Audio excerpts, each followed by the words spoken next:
En este episodio, ¿cómo son reclutados los astronautas? ¿Cuáles son los requisitos físicos, psicológicos y culturales? ¿Dónde se encuentran los centros que preparan a los aspirantes a las misiones espaciales y a qué entrenamientos deben someterse? Hacia el descubrimiento de una carrera aventurera y extraordinaria, poniendo especial atención a los consejos de astronautas veteranos. ¿Habéis deseado alguna vez ser astronautas?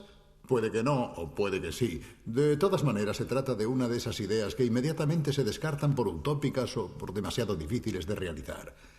Sin embargo, cientos de hombres y también decenas de mujeres han conseguido subir a bordo de vehículos espaciales para ser lanzados en órbita.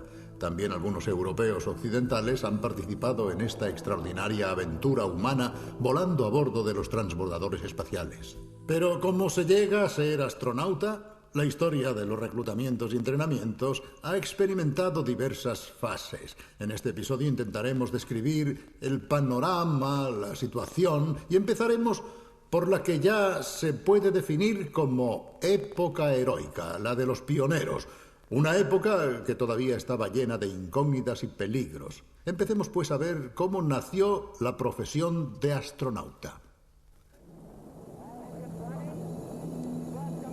¿Podría sobrevivir un ser vivo más allá de la delgada atmósfera terrestre en un ambiente hostil como el espacio cósmico? Hace menos de 50 años, esta pregunta no tenía respuesta.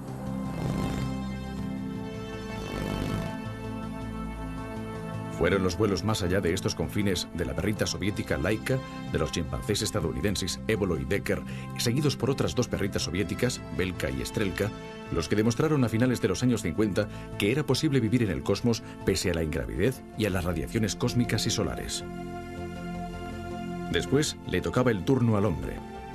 Pero ¿cómo elegir a los primeros astronautas, auténticos pioneros de un mundo desconocido y amenazador? Los criterios con los que fueron seleccionados eran más propios de un superhombre que de personas normales. Además de una fortísima y sana condición física, como es obvio, los candidatos debían demostrar que eran capaces de superar situaciones extremas, como soportar aceleraciones muy superiores a la de la gravedad, manteniendo la lucidez mental. Poder tomar rápidamente decisiones vitales bajo una situación de estrés y conocer las leyes de vuelo dentro y fuera de la atmósfera terrestre. Solamente una profesión podía reunir tanta capacitación, la de piloto de pruebas de cazas militares y de aviones experimentales. Y de hecho, los primeros astronautas, tanto estadounidenses como soviéticos, eran pilotos militares.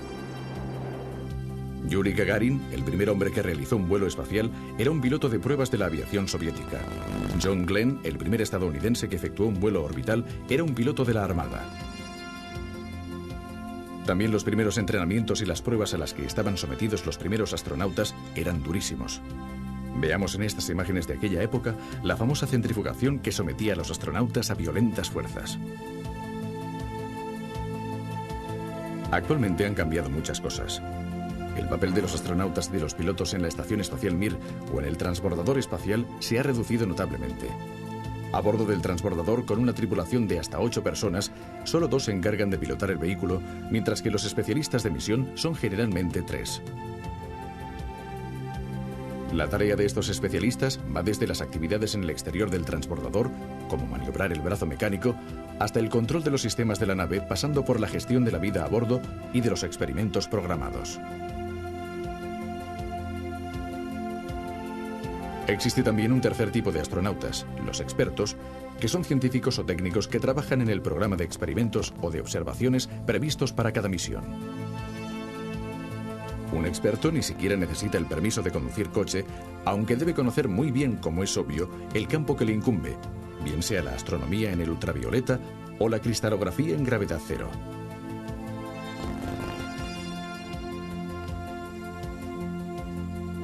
Mientras que los pilotos y los especialistas pueden volar varias veces, los expertos científicos y técnicos vuelan solo si el programa de la misión hace indispensable su experiencia. También han disminuido mucho las aceleraciones en el despegue.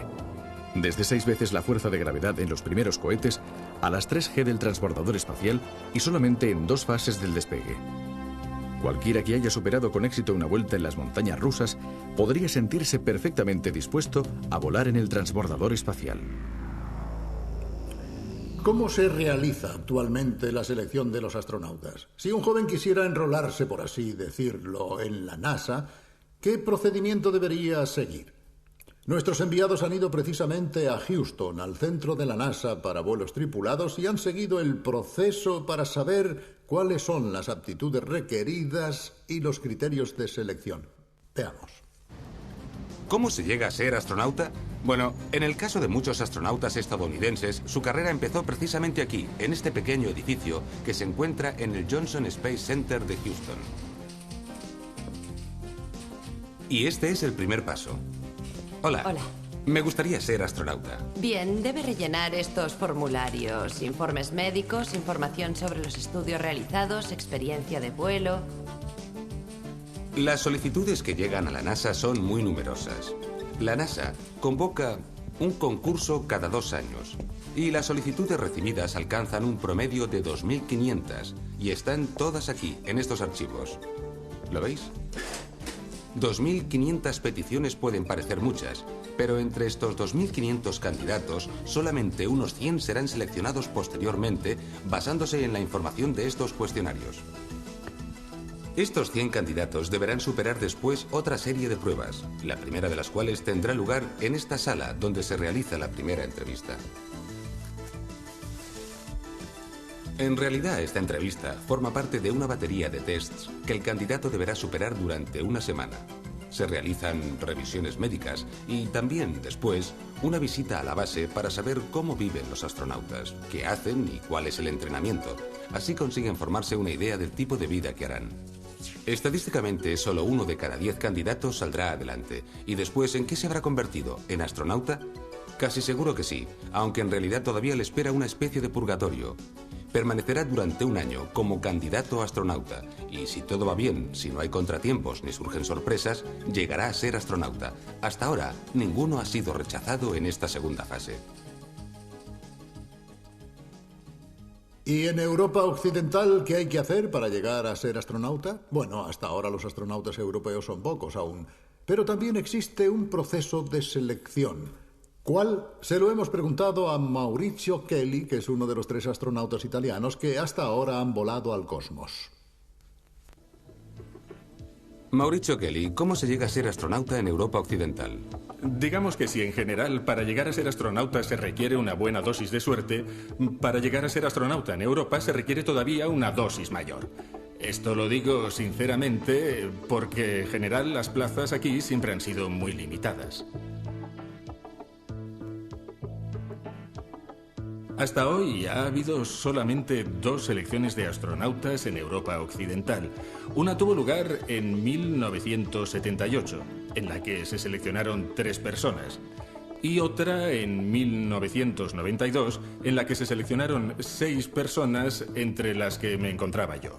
Evidentemente, Italia tiene una participación europea y una participación italiana. En Italia también se puede llegar a ser astronauta a través de una selección puramente italiana que realiza a través de un concurso la ASI.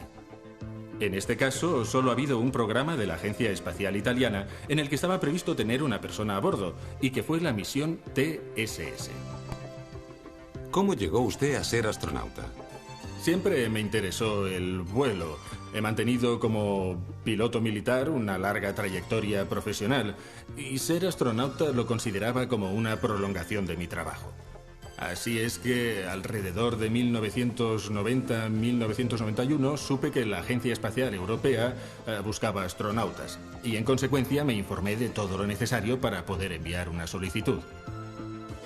Evidentemente tuve que pasar una preselección nacional organizada por la Agencia Espacial Italiana, en la que resulté ganador junto a otras 4 personas de la selección italiana. Estas 5 personas fueron enviadas a la selección europea. En la selección europea éramos 59 procedentes de los 13 países de la ESA. Y al final de esta última selección fui uno de los 6 vencedores de Europa Occidental. Una vez seleccionados, los futuros astronautas deben someterse a un severo entrenamiento. Por otra parte, les son confiados vehículos y sistemas tecnológicos que valen millones. Y también se les confían las vidas de sus compañeros de vuelo. En consecuencia, todo debe estar dispuesto para evitar cualquier riesgo de error debido a la falta de preparación o a la incompetencia. Las recomendaciones y los clásicos enchufes tan habituales en otras áreas profesionales aquí deben ceder paso a la profesionalidad. Pero, ¿qué se les enseña a estos futuros astronautas? Veamos este breve reportaje. Aunque ya ha pasado la época de los 7 legendarios hombres del proyecto Mercury, la NASA adopta criterios muy estrictos en la elección de los hombres y de las mujeres que deberán volar al cosmos. La selección y el adiestramiento de los astronautas, pilotos y especialistas de misión siguen siendo todavía muy arduos. A los pilotos, naturalmente, se les exige una gran experiencia de vuelo, más de 1000 horas en jet, además de una licenciatura en ingeniería. Los astronautas especialistas deben poseer una licenciatura en física, biología, matemáticas o ciencias naturales. El adiestramiento es diferente para los dos tipos de astronautas, aunque muchos aspectos son parecidos. Lecciones sobre el funcionamiento del transbordador espacial, sobre la dinámica del vuelo espacial, oceanografía, meteorología. Y no podían faltar los lanzamientos con paracaídas, las inmersiones submarinas, los cursos de supervivencia, los vuelos en aviones especiales en los que se simula la gravedad cero. Los pilotos dedican mucho tiempo al adiestramiento con aviones modificados cuya maniobrabilidad es parecida a la del transbordador espacial. En estas imágenes los vemos mientras están realizando un aterrizaje. Las lecciones de pilotaje prosiguen en simuladores de vuelo, mientras que los especialistas entrenan los movimientos en ausencia de gravedad en la gran piscina o con los sistemas de realidad virtual y aprenden a conocer y a manejar los complicados sistemas del transbordador y también el largo brazo mecánico. Superada la selección, los candidatos a astronauta permanecen durante un año en el centro de Houston y después de ese primer periodo se someten a un minucioso examen final a cuyo término se les acepta o rechaza. Para el tercer tipo de astronauta, es decir, el experto en un experimento especial o en una observación, el adiestramiento es más sencillo, aunque evidentemente debe superar distintos tipos de test físicos y psicológicos. Desde la primera selección de los 7 hombres del proyecto Mercury en 1959 a la más reciente, la 15ª, la NASA ha seleccionado 222 astronautas, 198 hombres y 24 mujeres. Los astronautas deben aprender muchas cosas para poder realizar una misión. Un vehículo espacial, de hecho, es una máquina muy compleja, extremadamente sensible. Y todas las maniobras deben realizarse de forma muy precisa. Por eso es necesario conocer bien todos los instrumentos y los sistemas de a bordo. Y esto no se puede aprender en vuelo. Solamente puede hacerse en tierra gracias a los simuladores. Los pilotos en particular deben aprender a conducir sin errores, obviamente, el vehículo espacial. Pero ¿cómo se pilota un transbordador? ¿Es muy distinto que conducir un automóvil?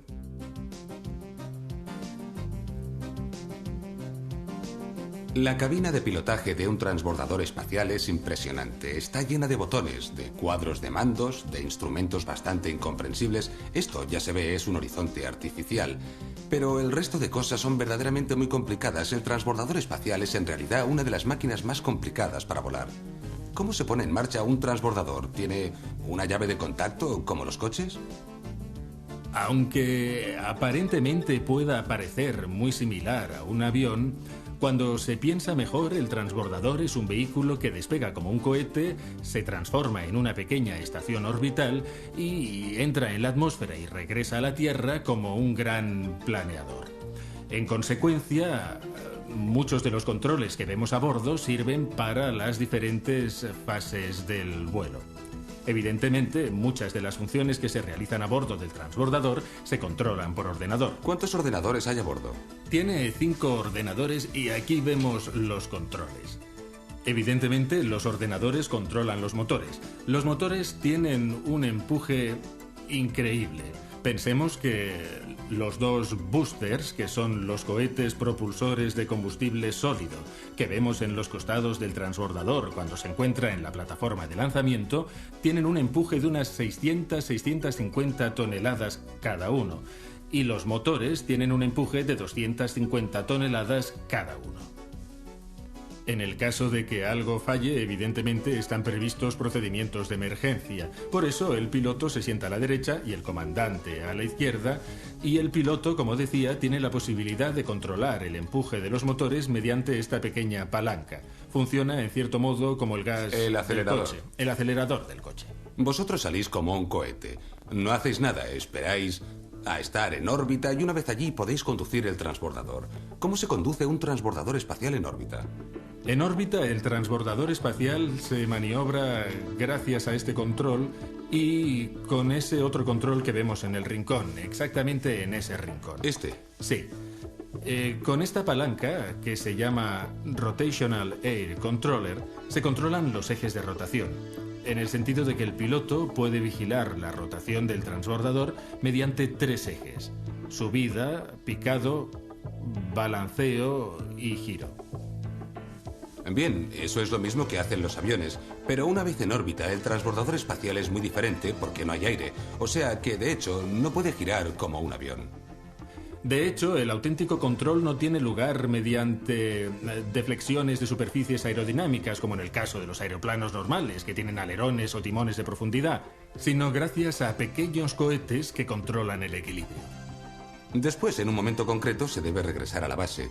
El transbordador se transforma en una especie de meteorito que pasa a través de la atmósfera y después se convierte en un planeador. ¿Cómo se conduce a partir de ese momento? Bien, durante la fase de entrada se maneja como un auténtico planeador, como un gran aeroplano sin motor, como un gran planeador que pesa 100 toneladas. Y no debéis equivocaros de pista, ya que no contáis con motores que funcionen, y en consecuencia es necesario llegar a la pista con una perfección milimétrica. Exacto, es un cálculo de control de energía que los ordenadores realizan cada 2 segundos. Se sabe a dónde debe ir, se sabe la distancia, se sabe la velocidad a la que el transbordador está volando en ese preciso momento para poder llevar a la tripulación y al avión, en este caso al avión, a un punto exacto de la pista. Y no se deben cometer errores porque solo hay una posibilidad, no hay otras. Solo una. Mauricio Kelly, entre estos contadores, estos altímetros, estos horizontes artificiales, se ocultan otros botones muy importantes para la vida del transbordador espacial y también para sus ocupantes. Son unos botones de emergencia. ¿Nos puedes mostrar alguno? Claro, hay muchos. Tiene muchos botones que son importantes en las diferentes fases del vuelo. Pero hay 2 botones en especial, 2 botones que son básicamente importantes en la fase de ascensión, que de hecho es la fase más crítica porque es muy dinámica. Digamos que este botón es muy importante porque en cualquier momento de la fase de ascensión del transbordador espacial se ha tenido en cuenta la posibilidad de que uno de los motores principales pueda no funcionar o apagarse. Este botón permite que la tripulación seleccione una forma de regreso que preserve su integridad física. El ordenador ha memorizado una vía de fuga que eventualmente puede utilizarse si algo funcionara mal en el momento del despegue. Así que bastaría con girar este botón y en una fracción de segundo el transbordador espacial estaría en una vía de fuga, de salvación. Exacto. En este caso, este botón RTLS, que quiere decir Return to Launch Site, permite el regreso al punto del que se ha partido, en este caso Cabo Cañaveral. Pero más allá de una cierta velocidad, el transbordador espacial va tan rápido que no existe la posibilidad de regresar al punto de partida. Y es necesario encontrar un lugar para aterrizar en África, al otro lado del Atlántico. ¿Qué otras pistas de aterrizaje tenéis en el mundo? 3 principales en Estados Unidos, 2 en España y 3 en África.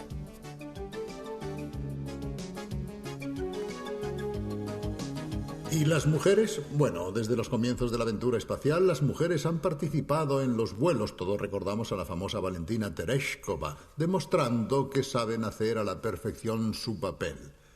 Pero, de hecho, su número ha sido hasta ahora bastante reducido. Naturalmente, también para ellas se utilizan los mismos criterios de selección. Vale la pena ver rápidamente quiénes han sido estas mujeres y cuál ha sido su papel a bordo. Por otra parte, hay que decir que 2 de ellas perdieron la vida en la explosión en vuelo del transbordador Challenger. Veamos. 2 años separan el vuelo cósmico del primer hombre del de la primera mujer. En junio de 1963, la soviética Valentina Tereskova, a bordo de la Vostok 6, permaneció en el espacio durante 3 días. Pero la astronáutica, tanto la rusa como la estadounidense, después de esta hazaña inicial, fue durante años un círculo exclusivamente masculino. A la Luna solo fueron los hombres, y también en las primeras estaciones espaciales estadounidenses y rusas, el Skylab y la Salyut, las tripulaciones eran exclusivamente masculinas. Para encontrar a la segunda mujer que voló al cosmos, hay que esperar hasta agosto de 1982, cuando Svetlana Savitskaya llega a la estación Salyut 7 y permanece en ella durante 8 días. Poco tiempo después, también los estadounidenses lanzan a su primera astronauta. Es Sally Ride, que volará en el Challenger en junio de 1983 como especialista del largo brazo mecánico en un equipo destinado al lanzamiento de 2 satélites de telecomunicaciones. Pero son los soviéticos de nuevo, con Svetlana Savitskaya, los que dan un nuevo paso hacia la igualdad de oportunidades espaciales. La cosmonauta sale de la Salyut para dar un paseo en junio de 1984. Es la primera vez que lo hace una mujer. En octubre del mismo año, los estadounidenses responden enviando a 2 mujeres a la vez, de nuevo Sally Ride y Katherine Sullivan. Sullivan realizará un paseo espacial, el segundo de una mujer en la historia de la astronáutica. Al igual que los hombres, también las mujeres astronautas participan en los éxitos, los peligros y las tragedias de la astronáutica. El 28 de enero de 1986, a bordo del transbordador Challenger, se encuentran 2 mujeres junto a otros 5 astronautas. Judy Resnick, una veterana, y Krista McAuliffe, una maestra que debía impartir algunas lecciones desde el espacio para los niños de las escuelas primarias estadounidenses. El transbordador explota 73 segundos después del despegue y no se puede hacer nada por los 7 hombres y mujeres de la tripulación. Es sobre todo en el transbordador espacial, después de la continuación del proyecto en 1988, donde los vuelos son mixtos.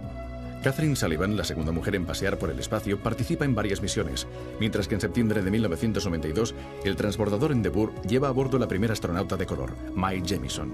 En la misión STS-63, en febrero de 1995, el Discovery fue pilotado por primera vez por una mujer, Eileen Collins.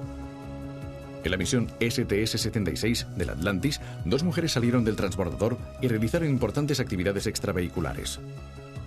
Pero la empresa más sorprendente es la de Shannon Lucid, una astronauta que partió con el transbordador en marzo de 1996 y permaneció en la estación Mir durante más de 6 meses. Shannon Lucid superó de esta forma no solo el récord de permanencia de las mujeres astronautas que la precedieron, sino también el récord estadounidense de 84 días establecido en 1973 por la tercera tripulación del Skylab.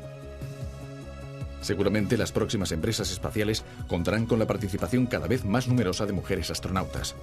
De todas formas, hasta hoy, entre los 350 astronautas de todo el mundo que han volado al cosmos, solo hay 31 mujeres.